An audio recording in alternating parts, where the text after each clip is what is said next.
Сәлеметсіздер ме, студенттер?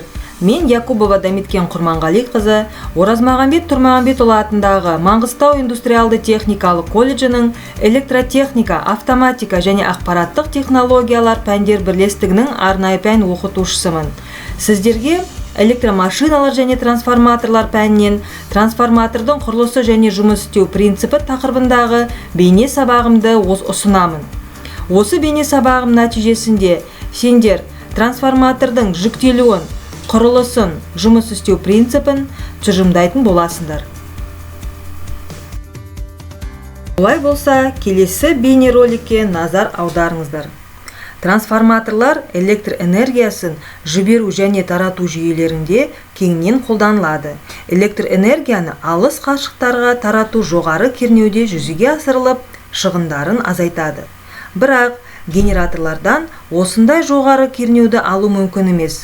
Сондықтан генераторлардан кейін электр энергияны жоғарылататын трансформаторларға жіберіп, қажетті мәнге дейін көтереді. Осылайша айнымалы тоқ электр энергиясы электр станциясынан тұтынушыларға дейін 3-4 рет трансформациялауға ұшырайды. Олай болса, трансформатор деп екі немесе одан да көп индуктивті байланысқан орамалары бар және айнымалы тоқтың электр энергиясының параметрлерімен ерекшеленетін айнымалы тоқтың электр энергиясына түрлендіруге арналған статикалық электромагниттік құрылғы аталады. Трансформатордың жіктелуі салқындату түрі бойынша ауамен және маймен салқындатылады. Трансформацияланатын фазалар саны бойынша бір фазалы және көп фазалы. Магнит өткізгіш формасы бойынша білікті, құрышты білікті, тор тәрізді. Орамалар саны бойынша екі орамалы және көп орамалы. Орамалардың конструкциясы бойынша концентрикалық және дискілі орамалар. Осы жүктелуін есте сақтаңыздар. Ендеше 3 фазалы ТМПН трансформатордың құрылысын қарастырайық. Бұл трансформатор майға толтырылған бактан, ішінде магнит өткізгішке төмен және жоғары кернеудегі орамалар орналасқан. Бактың екі жағында салқындатқыш радиаторлар, ал бактың қақпағында кеңейткіш жоғары және төмен кернеудегі кірістері бекітілген. Кеңейткіште май көрсеткіші мен кептіргіш орналасқан. Кептіргіш майдың құрамына температураның өзгеруіне байланысты ылғалдың түсуіне алдын алады. Студенттер, көрсетілген суретке назар аударыңыздар.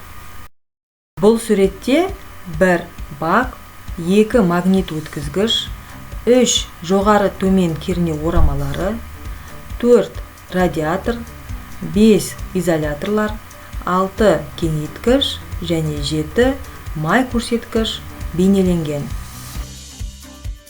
Бұл трансформатордың құрылысын даптерлеріңізге жазып есте сақтаңыздар. Сонымен қатар трансформатордың негізгі көрсеткіштердің бірі бұл трансформациялау коэффициенті. Трансформатордың бірінші және екінші реттік орамалар кернеуінің қатынасын трансформация коэффициенті деп атаймыз. Осы формулаларын даптерге көшіріп алыңыздар.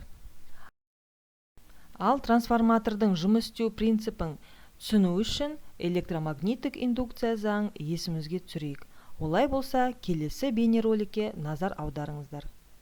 Трансформатор жұмысының басты қағидасы электромагниттік индукцияға негізделген. Бұл қағидаға сай, контурмен байланысы бар айнымалы магнитті өріс, оның ішінде электр қозғаушы күшін немесе ЭКК туғызады.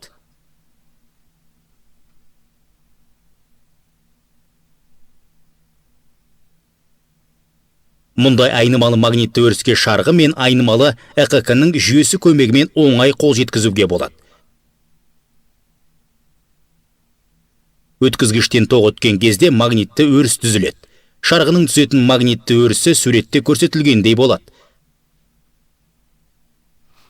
Айнымалы тоқтың табиғаты тербелмелі болғандықтан шарғының магнитті өрісі де тербелетін болады.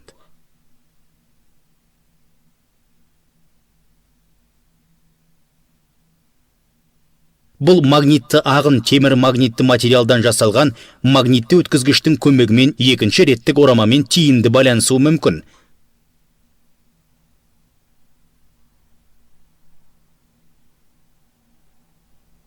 Аталған айнымалы магнитті өріс электромагнитті индукцияның арқасында екінші реттік орамалдарда ЭКК тудырады.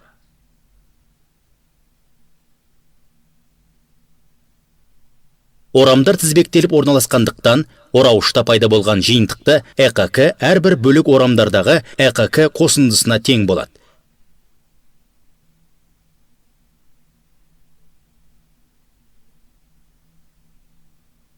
Бірінші және екінші реттік орама арқылы бір магнитті ағын өткендіктен бірінші ораманың ЭКК мен екінші ораманың ЭКК тең болады.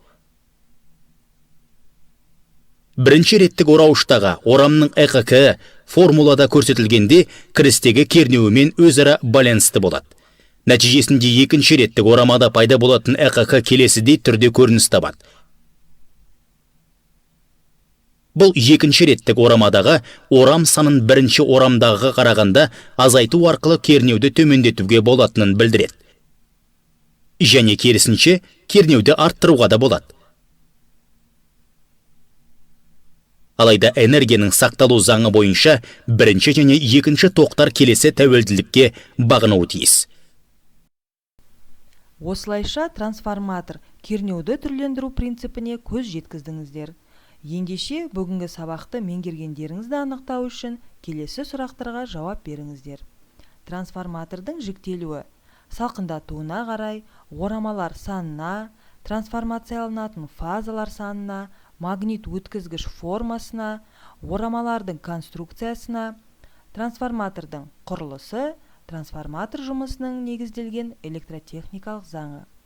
Осы сұрақтарға жауап беріңіздер.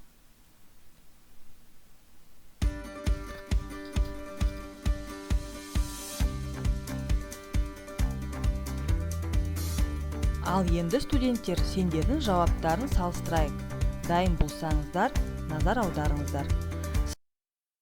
Трансформаторлар салқындатуына қарай майлы және құрғақ, орамалар санына қарай екі орамалы, көп орамалы, трансформацияланатын фазалар санына қарай бір фазалы және көп фазалы, магнит өткізгіш формасына қарай білікті, құрышты білікті, тор тәрізді, орамалардың конструкциясы бойынша концентрикалық және дискілі. Трансформатордың құрылымы, магнит өткізгіш, орамалар, трансформатор жұмысына негізделген электротехникалық заңы, электромагниттік индукция заңы. Жауаптарын сәйкестендіріп, қателерің болса түзетіңіздер.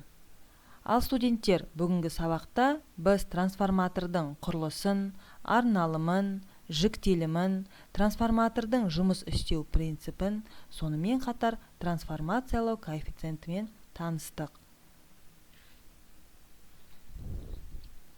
Үй тапсырма. Трансформатордың жұмыс істеу принципі қандай? Неліктен трансформаторлар тұрақты тоқ желісінен жұмыс жасамайды? Трансформатордың белсенді жағы қандай бөліктен тұрады? Олардың арналымы мен құрылымы қандай? Трансформаторлық майдың арналымы. Осы сұрақтардың жауабын көрсетілген емайлға жіберуіңізге сұралады. Бүгінгі сабаққа қосымша материал негізінде мына сілтемелерді ұсынамын. Назарыңызға рахмет, сау болыңыздар.